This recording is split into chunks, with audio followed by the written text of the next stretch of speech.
Direkt girelim. Peki Erdal, ilişkileri konuştuk. Yapay zekayı bile konuştuk. Bir de bu işin düğünü var. Nedir bu düğün mevzusu? Nedir bu düğün olayları ya? Yani mecbur muyuz düğün yapmaya? Evleniyoruz diye. Düğün yapmazsak olmaz.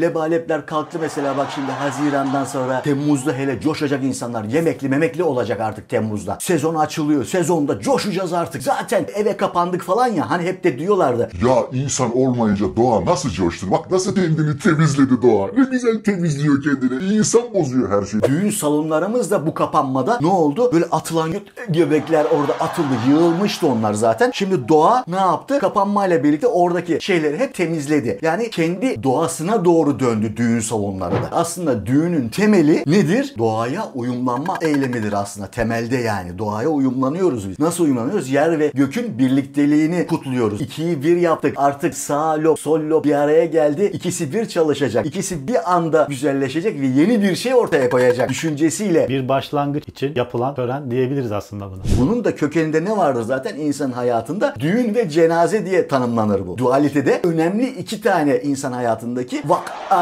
olarak değerlendirebiliriz bunu. O yüzden düğün şart. Düğün bizim genlerimizde var yani.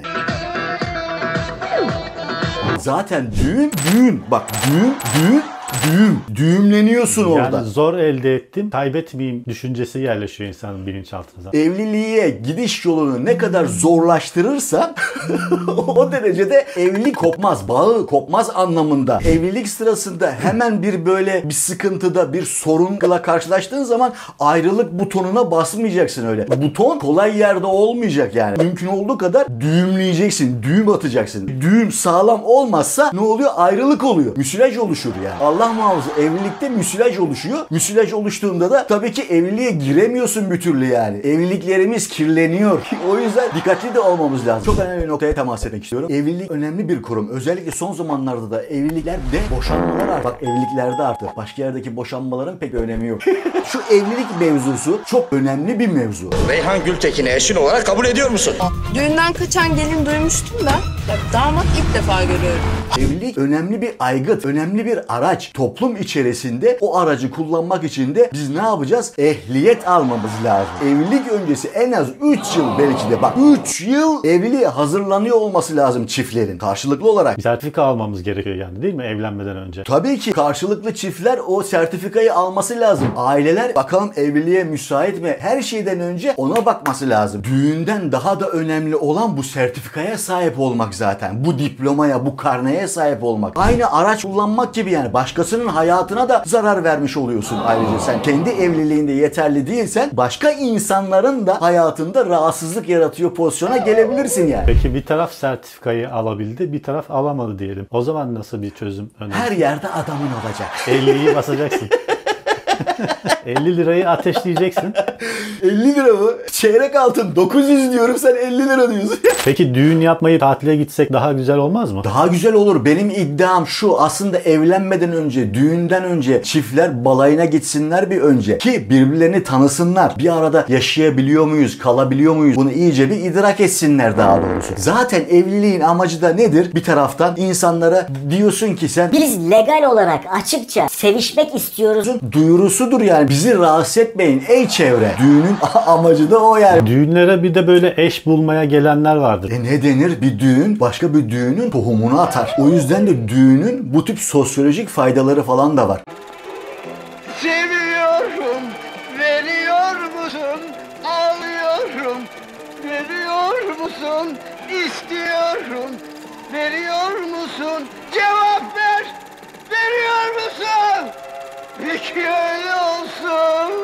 Gerçi o da gevşedi ve değişti. Şimdi sosyal medyada eş seçilme yönüne doğru gidiliyor. Sosyal medya düğünlerimiz diyebiliriz. Onun tek eksiği halay yok. Halayda biraz sıkıntı var. Bizi halay kurtaracak. Yani bu insanlığı, özellikle bu coğrafyadaki insanları halay kurtaracak. Ne kadar çok halayı bilirsek halayımız mutlu olacak.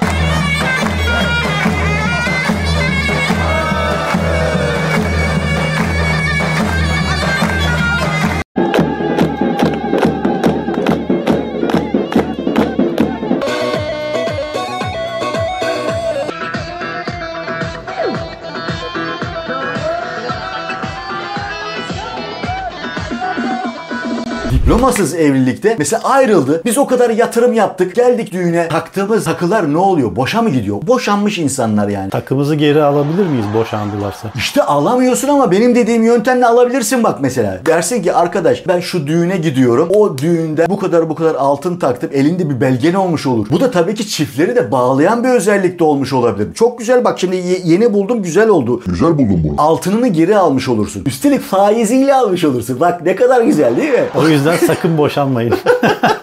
Çocuk yapmak için bile bir belge almamız lazım. Çok doğru söyledin. O da tır kullanmak gibi bir şey yani. Evlilik için biz mesela 3 yıl hazırlandık, diplomamızı aldık. Çocuk yapmak için de ayrıca 3 ay daha sınava tabi tutulmamız lazım. Kendisini yetiştirmemiş, ilişkiye hazır değil, diploması yok, evlilik sertifikası almamış, çocuk yapma sertifikası yok. Onu yiyeceksen yolla bakalım buraya. Hadi deyin benim. Ne bakıyorsun? Yiyecek mi?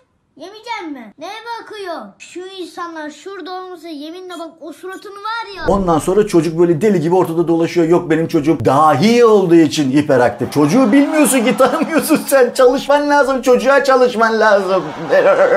Diploman olsa, o kursa gitmiş olsan zırt diye çocuğu da yapmazsın yani. 20 tane çocuk atmazsın işte o zaman. Çocuk konusunu da başka bir bölümde çok detaylı bir şekilde de irdelememiz lazım diye düşünüyorum. Evet arkadaşlar, onu da başka bir bölümde irdeleyeceğiz. Abone olmayı, likelamayı ve yorum yapmayı unutmuyoruz. Görüşmek üzere.